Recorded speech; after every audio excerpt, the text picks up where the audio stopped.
नमस्कार, मी अभिनेत्री सोनाली कुलकर्णी. स्वागत आहे तुमचं सर्वसामान्य माणसांच्या असामान्य कर्तृत्वाची यशोगाथा मांडणाऱ्या या प्रेरणादायी कार्यक्रमात, ज्याचं नाव आहे Reseal.in प्रस्तुत यशोस्तुते. मंडळी, आपल्या सगळ्यांना ही म्हण माहिती आहे, प्रयत्नांती परमेश्वर असतो. म्हणजे प्रामाणिक प्रयत्न करत राहिलो तर यश मिळाल्याशिवाय राहणार नाही. अशीच एक व्यक्ती आज आपल्या सोबत आली आहे, जी प्रयत्नशील आहे आणि 3 वर्षांमध्येच फक्त 11 रेस्टॉरंटच्या शाखा त्यांनी उघडलेल्या आहेत. मी बोलत आहे शौर्यवाडा याचे सर्वासर्वे म्हणजेच विकास देवीदास हांडे यांच्याबद्दल. त्यांच्याशी गप्पा मारूयात, पण पाहूयात त्यांच्या कार्याचा आढावा घेणारी ही छोटीशी चित्रफीत. पुणे शहरालगत असलेल्या हंडेवाडी या छोट्याशा गावात विकासजी हांडे यांचा जन्म झाला. वडिलांचे तिरंगा नावाचे रेस्टॉरंट होते, त्यामुळे लहानपणापासूनच विकासजींचा शाळा शिकण्याकडे जास्त कल नव्हताच. दिवसभर रेस्टॉरंटमध्ये बसून विकासजी व्यवसायातील सर्व बारकावे समजून घेऊ लागले. पुढे काही काळ राजकारणात घातल्यावर पुण्यात एक नवीन रेस्टॉरंट उभारण्याचा निर्धार करून त्यांनी राजकारणाला कायमचा रामराम ठोकला. गावरान पद्धतीच्या जेवणाचा आस्वाद लोकांना मिळावा या हेतूने त्यांनी शौर्यवाडा या रेस्टॉरंटची पायाभरणीची सुरुवात केली. पुढे गावरान जेवणासोबत त्यांनी आपल्या रेस्टॉरंटमध्ये अरेबिक डिशेस सुरू केल्या. आज लोकांच्या उत्तम प्रतिसादात शौर्यवाडा रेस्टॉरंटच्या 11 शाखा यशस्वीरित्या कार्यरत आहेत. या त्यांच्या यशस्वी वाटचालीसाठी त्यांना Reseal.inचा सलाम. नमस्कार. नमस्कार. स्वागत आहे तुमचं विकास. नमस्ते. कसे आहात? मी मस्त. तुम्ही कसे आहात? मी मस्त आहे आणि मी खूप जास्त आनंदी आहे, कारण की मी शौर्यवाडा या रेस्टॉरंटला भेट दिलेली आहे, मी जेवलेली आहे आणि मी भरपूर आनंद आणि आस्वाद घेतला आहे जेवणाचा. तर मला पडलेलेही काही प्रश्न आहेत. त्यातला सगळ्यात मोठा प्रश्न म्हणजे ही संकल्पना सुचली कशी काय?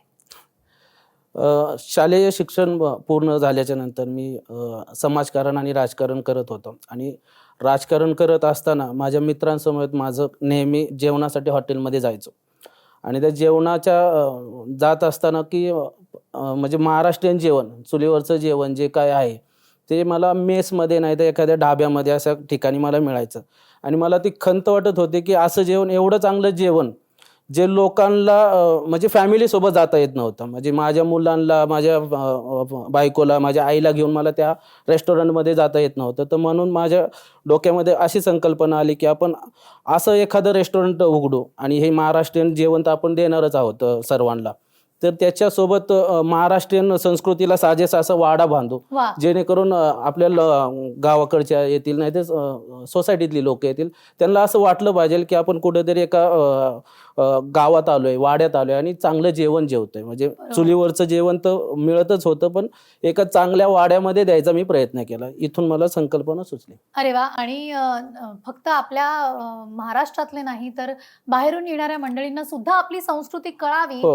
ती अर्थात खाद्य पदार्थांमधनं कळतेच, जेवणातनं कळतेच, पण एकंदरीत कसं राहणीमान असतं, गावाकडचं मराठी पद्धत कशी असते ही लोकांना कळावी, म्हणून ही संकल्पना अतिशय स्तुत्य आहे असं म्हणायला हरकत नाही. पण व्यवसाय चालू केल्यानंतर अर्थातच बऱ्याच अडचणींना सगळ्यांना सामोरं जावं लागतं. तुम्हालाही अडचणी आल्या असतील, कसे तुम्ही सामोरे गेलात? म्हणजे मी ज्यावेळेस पहिल्यांदा चालू केलं शौर्यवाडा, तर तो एक युनिक होता. म्हणजे 3-4 वर्षापूर्वी मी तर कधी त्याच्या अगोदर वाडा पाहिलं नव्हतं, हॉटेल पाहिलं नव्हतं. लोक माझ्याकडं भरपूर येत होते. म्हणजे पहिल्या दिवसापासून रेस्टॉरंटमध्ये गर्दी होती. पण मी नवीन असल्यामुळे मला एवढ्या अडचणी झाल्या की माझं जेवण चांगलं होतं, मी त्याच्यावरती काम केलेलं होतं, त्याच्यामुळे ते चांगलं होतं. पण मला लोकांना सर्व्हिस द्यायला खूप अडचण येत होती. माझ्याकडं म्हणजे मी नवीन असल्यामुळं मला लोकांपुढे जाताना, म्हणजे तिथं जेवायला टेबलवरती देताना माझं सर्व्हिसच जात नव्हती. म्हणजे पाणी गेलं तर जेवण जात नव्हतं, जेवण गेलं तर मग त्याच्यामध्ये भाकर पण जात नव्हती. म्हणजे आपली टीम सर्व्हिस टीम, कारण माझ्याकडे पहिलं नॉलेज काहीच नव्हतं, कारण मी नवीनच होतो. त्याच्यामुळे मला सर्व्हिस द्यायला खूप अडचण यायची. लोक मला बरेच काही बोलून गेले, अरे तुला जर हॉटेल चालवता येत नसेल तर मग तू चालू कशाला केलंस बाबा. त्यांचंही बरोबरच होतं, त्याच्यात काही वाद नाही. पण मला खूप अडचणी आल्या. पण त्याच्यानंतर मी जे काही अभ्यास केला, म्हणजे मी त्याच्यानंतर 1-2 वर्ष मी एवढा अभ्यास केला की सतत माझ्याकडून काय चुका होतील, काय चुका होत्या, त्याच्यावरती मी कंटिन्यू काम करत राहिलो. आणि मग अक्षरशः म्हणजे 2 वर्ष मी झोपलो नाही या गोष्टीसाठी. की माझ्याकडून काय चुका होत्यात. आता जर तुम्ही पाहिलं म्हणजे कोणत्याही हॉटेलमध्ये जर गेला तुम्ही तर तुम्हाला सर्व्हिस आणि टेस्ट ह्या सगळ्या गोष्टी मेंटेन दिसतील. वा. हो. म्हणजे आपण कुठलाही हॉटेलचा जेव्हा व्यवसाय करतो, रेस्टॉरंट उघडतो, तेव्हा सर्व्हिस आणि हॉस्पिटॅलिटी या Yes. अंतर्गत ते येतं. अर्थात आपल्याला उत्तम चविष्ट जेवण लागतंच, लागतंच. पण ते वेळेवर पोहोचलं पाहिजे, ते गरम असलं पाहिजे, सगळ्या गोष्टी एकत्र आल्या पाहिजे. तर त्याच्या मागे तुम्ही हॉस्पिटॅलिटीचा अभ्यास कुठला अभ्यास केला नव्हता. नसल्यामुळे हां. तुम्ही क्षेत्रात उतरल्यानंतर तुम्हाला नंतर ते लक्षात आलं हळूहळू माझ्या की लक्षात काय आलं. काय माझ्याकडून काय चुका होत्या त्याच्यावर. बरोबर. आणि या सगळ्या चुकांवर मात करत तुम्ही 3 वर्षांमध्ये 11 शाखा शाखा. उघडल्यात. हो, हो. ते कसं काय साध्य झालं? साध्य तर एवढं कष्ट केलं होतं 2 वर्ष मी कष्ट केलं.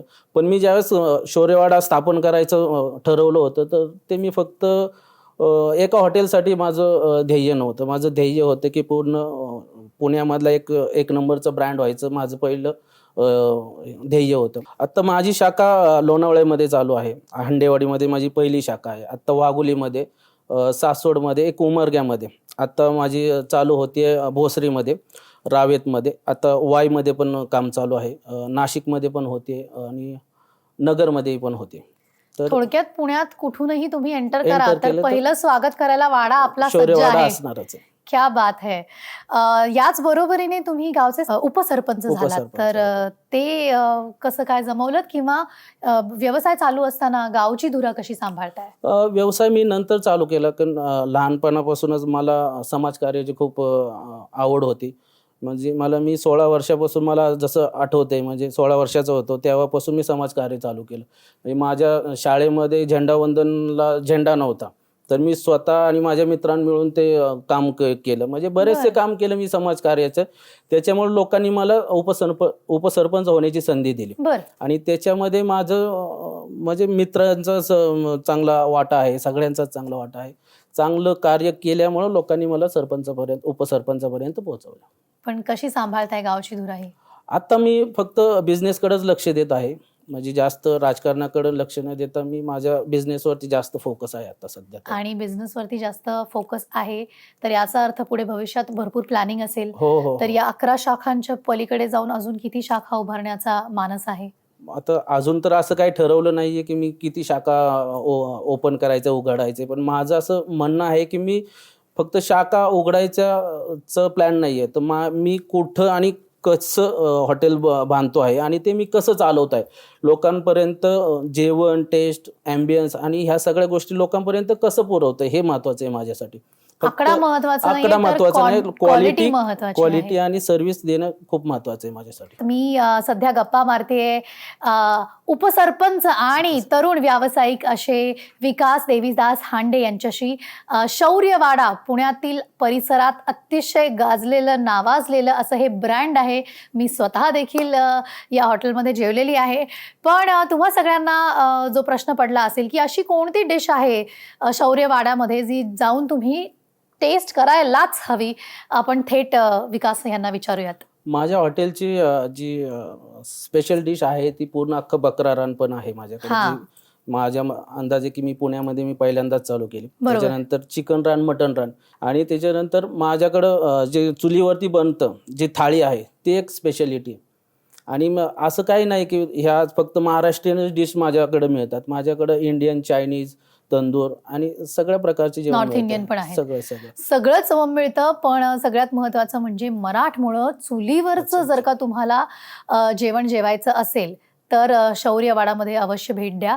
तुमच्यासारखेच अजून भरपूर लोक असतील ज्यांना या क्षेत्रात पाऊल ठेवायचं असेल, तरुण नेतृत्व करणारी मंडळी असेल, ज्यांना राजकारणात प्रवेश करायचा असेल, अशा तरुणांना तुम्ही काय संदेश द्याल? संदेश देण्या एवढा तर मोठा नाही झालेलो मी. पण मी एक सांगल की मित्रांनो, ज्यावेळेस तुम्ही हा व्यवसाय चालू करत असाल म्हणजे हॉटेल बिझनेस असेल नाही तर अदरवाईज दुसरा कोणताही बिझनेस असेल तर तुम्ही त्याचा पूर्ण अभ्यास करून या. जसं मला अडचणी आली पहिल्यांदा 2-3 महिने जे मी फेस केलेलं आहे ते करायला नाही लागणार तुम्हाला. जर तुम्ही अभ्यास केला चांगला, प्रशिक्षण जर केलं तर तुम्हाला अडचणी येणार नाही आणि तुमचं काम एकदम व्यवस्थित होऊन जाईल. बरोबर. आणि राजकारणात प्रवेश करायला तर माझ्या मते काय हरकत नाही आहे, पण तुम्ही तुमचा बिझनेसही तुमचा सेट असला पाहिजे. कारण आपण पैसे कमवायला राजकारणात येऊ नका. हां, पैसे कमवायला मी त्यासाठी तो राजकारणातून बाहेर गेलेलो आहे. कारण माझा तो बिझनेस नव्हता. राजकारण हा माझा बिझनेस नव्हता, म्हणून मी माझं कामाकडे, माझ्या बिझनेसकडे माझं लक्ष गेलं. कारण मी समाजकारणातून तुम्ही राजकारणात प्रवेश केला. समाजकारणातून राजकारणात आलो. पण याच्या मागची गोष्ट अशी आहे की मी ज्यावेळेस 15 वर्षापूर्वी राजकारण चालू केलं होतं, समाजकारण चालू केलं होतं, तर मी माझा बिझनेस काहीच नव्हता. मी फक्त समाजकारण आणि राजकारणच करत गेलो. माझ्याकडं मी कधी ₹1 कुणाचा घेतला नाही, ₹2 कुणाचे घेतले नाही. तर माझ्या 15 वर्षी जी इन्कम सोर्स होता, तोच इन्कम सोर्स माझ्या पुढच्या 15 वर्षाही तेवढंच होतं. तर माझी फॅमिली आणि माझे आई वडील होते, त्यांच्यासाठी मी काहीच कमवत नव्हतो. मी येणारा जो माझा बिझनेस होता, मी त्याच्या बिझनेस होता तो मी खर्चच करत होतो. तर मित्रांनो, मी तुम्हाला सांगेल की तुम्ही येताना तुमचा बिझनेस पहिल्यांदा बघा, नंतर राजकारण करा. अतिशय मौल्यवान सल्ला दिला आहे. कोणत्या क्षेत्रात तुम्हाला कशासाठी जायचं आहे, हा ध्येय जर तुमचा पक्का असेल तर मात्र व्यवसाय असेल किंवा राजकारण असेल, गल्लत होणार नाही आणि यश मिळाल्याशिवाय तुम्ही थांबणार नाहीत. या नोटवरती आपण विकास हांडे यांना रजा देऊया. तुम्ही आमच्याशी गप्पा मारल्यात, आम्हाला प्रेरणा दिली, याबद्दल खूप मनापासून धन्यवाद. आणि पुढच्या तुमच्या सगळ्या स्वप्नांसाठी, वाटचालीसाठी खूप मनापासून शुभेच्छा. तुम्ही पाहत रहा सर्वसामान्य माणसांच्या असामान्य कर्तृत्वाची यशोगाथा मांडणारा हा प्रेरणादायी कार्यक्रम, ज्याचं नाव आहे Reseal.in प्रस्तुत यशोस्तुते.